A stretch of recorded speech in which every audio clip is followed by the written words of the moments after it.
Hey, today we're at the upper end of Grand Lake here in northeast Oklahoma. We're kind of at the headwaters area here where Spring River and Neosho River meet, and we're getting ready to move up into one of the rivers after kind of wintertime pre-spawn crappie and pre-spawn white bass. Now, a lot of times this time of year these fish will school up in large schools. It's kind of the tail end of the winter pattern, and you can take advantage of them throwing toward brush, or you can find them out in open water. We're going to get up in the river. I've got a friend of mine that said he was catching some fish up here. Jerry Croft, he's fishing with another friend of mine, John Bond. We're going to jump in their boat. It's a beautiful day here at the end of January in Oklahoma. We usually do not get weather like this in Oklahoma this time of the year. We're going to take advantage of it and see if we can catch us a fish right up here in the river. Oh, now look at them dudes.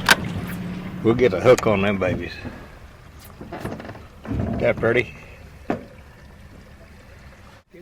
My wrist is so sore I can't hardly handle it. We go. All right. Well, that didn't take long for my guide to put me on the fish. Look at there. Nice white bass on that go-go minnow. There's some little ones and there is some big ones up here. Boy, he hit her good.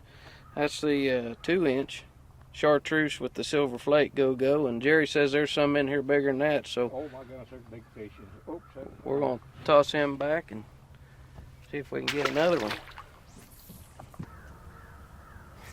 Another one. I must have found him over there by that flat rock. There we go, a little bigger. Is he on the green one? No, he's come on the firecracker. Yep. Now what we've got here is this is the 2-inch firecracker go-go. John, looks like John just had one on back there. Now you got another one on back there. But what we've got's a double hook rig here. Well, that's a good one he's got. Look at there. There's a nice fish. That's on the 1-inch firecracker go-go minnow. Wonderful. Probably caught 50 like that this morning on that same bait. Well, John's already caught another one. We just threw that one back, and he's already got another fish. And I just want to talk briefly about the rig that we're using right here. This is a real simple setup. We've got a go-go minnow here and a go-go minnow here. We're using a 16th ounce head here and an 1/8 ounce head on the lower one, and these are tied about 18 inches apart. And the beautiful thing about the go-go minnow is you don't have to reel it very fast at all to keep that tail going. So we're throwing it out and we're letting it sink, and we're just reeling it in real slow. And it's cold water, those white bass metabolism is really low, and they like that slow tail, and they just reach out and grab it. So that's how we're fishing them today, and that's the rig that we're using.